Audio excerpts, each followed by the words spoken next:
In nomine Patris et Filii et Spiritus Sancti. Amen. Shalom. Alchem. Magandang umaga sa ating lahat, sa mga panig ng buong mundo, mga nakikinig at nanonood ngayon. Atin namang pakinggan ang mabuting balita ng Panginoon ayon kay San Marcos. Glory to you, Lord Jesus Christ. Noong panahong iyon, muling pinalapit ni Jesus ang mga tao at sinabi sa kanila, "Makinig kayong lahat at unawain ang aking sasabihin.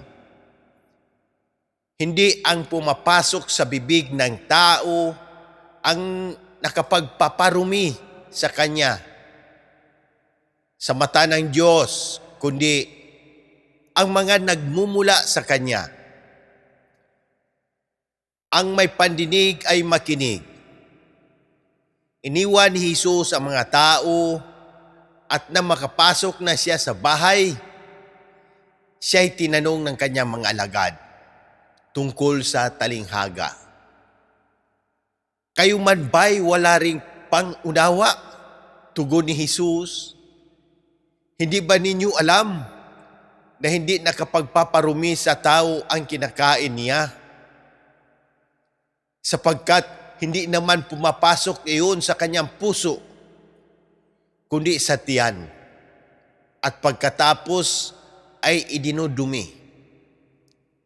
Sa pagsasabi nito'y para nang ipinahayag ni Jesus na maaring kanin ang lahat ng pagkain. Nagpatuloy siya sa pagsasalita. "Ang lumalabas mula sa tao ang nagpaparumi sa kanya sa mata ng Diyos.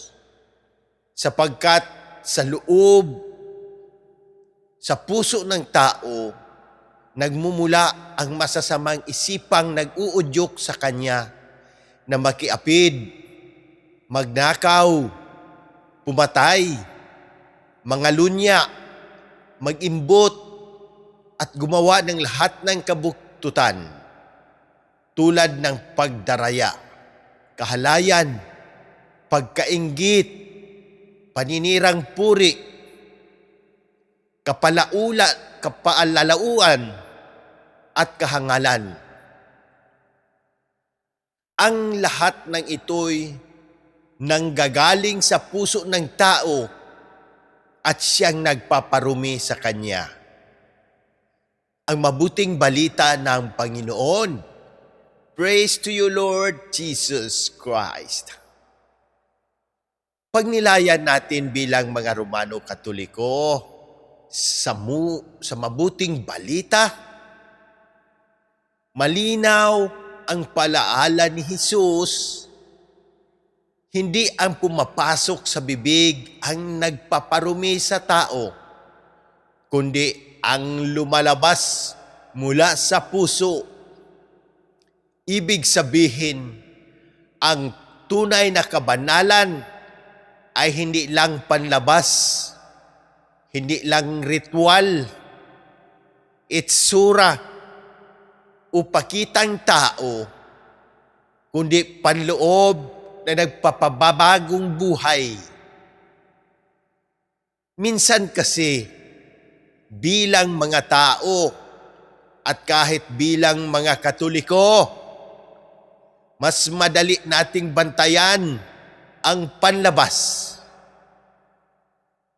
Nagsisimba, nagro-rosaryo, nag-aayuno. Pero ang tanong, ano ang laman ng puso natin? May galit ba? Inggit? Paninirang puri? Kapalaluan, fake news, panlalamang sa kapwa?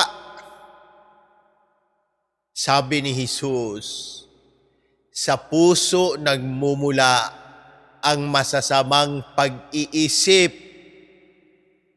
Kaya kung gusto nating maging tunay na malinis sa mata ng Diyos, dapat linisin ang puso.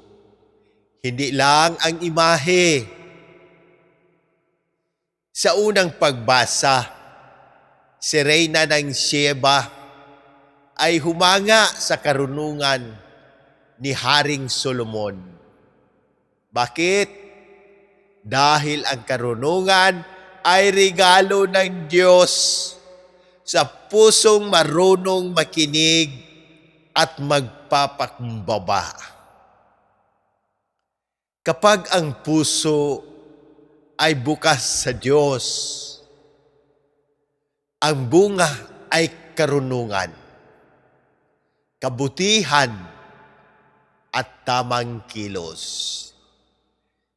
Halimbawa sa panahon ngayon, sa social media, hindi lahat ng viral ay totoo. Kung ang puso ay puno ng galit at yabang, madaling magpakalat ng kasinungalingan. Sa pamilya, maayos ang panlabas, pero may samaan ng loob. Sa loob ng bahay, sa gobyerno at lipunan, maraming salita, kunti ang malasakit dahil ang puso ay hindi nakakaugat sa katotohanan at bayanihan. Ano ang tamang gawin natin bilang mga Romano Katoliko? Suriin ang sarili araw-araw. Hindi lang konsyensya, kundi intensyon ng puso.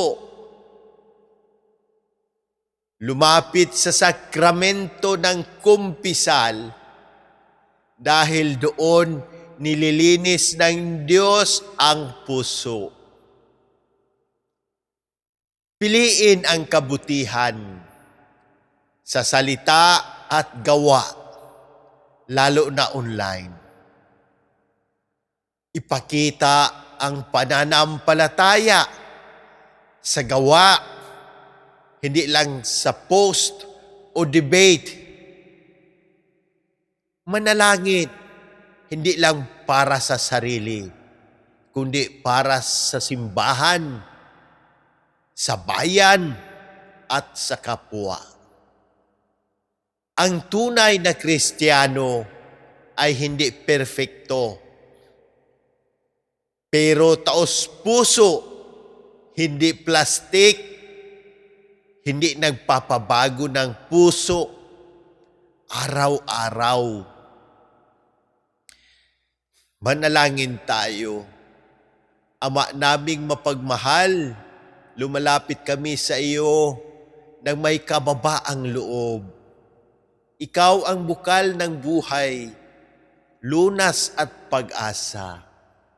Ipinagdarasal namin ang lahat ng may karamdaman, lalo na si Monsignor Ismael, Padre Arnel, Padre Ayan, Padre Lorenzo Boots, Padre Cesar, Padre Boy, Raul, Jonah, Richelle Kay, Adila, Fatima, Raymond Lawrence, Faith, ang aking buong pamilya.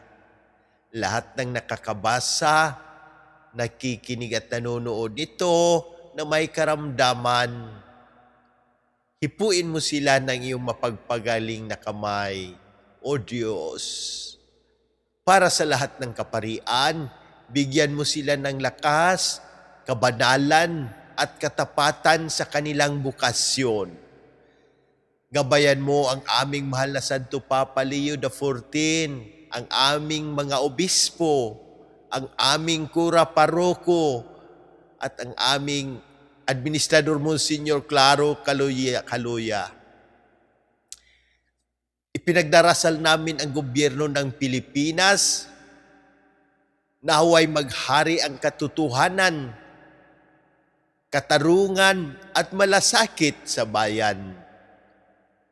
Para sa mga pumanaw, lalo na si Papa Francisco, Monsignor Hermas, Pimpe, Ferdinand, Pasita, Dante, Edwin, Obispo Jose, Padre Joseph, Jerry, at sa lahat ng aming idinasal. Pagkalooban mo sila ng walang hanggang kapahingaan, O Panginoon. Iligtas mo kami sa lahat ng unos at kalamidad at ingatan ang aming mga pamilya at komunidad. Ito po ang aming dalangin sa pamamagitan ng intersesyon ng mahal na Inang Maria, kasama ng lahat ng mga santo at banal. Sa ngalan ng Ama, ng Anak, ng Espiritu Santo. Amen. God bless.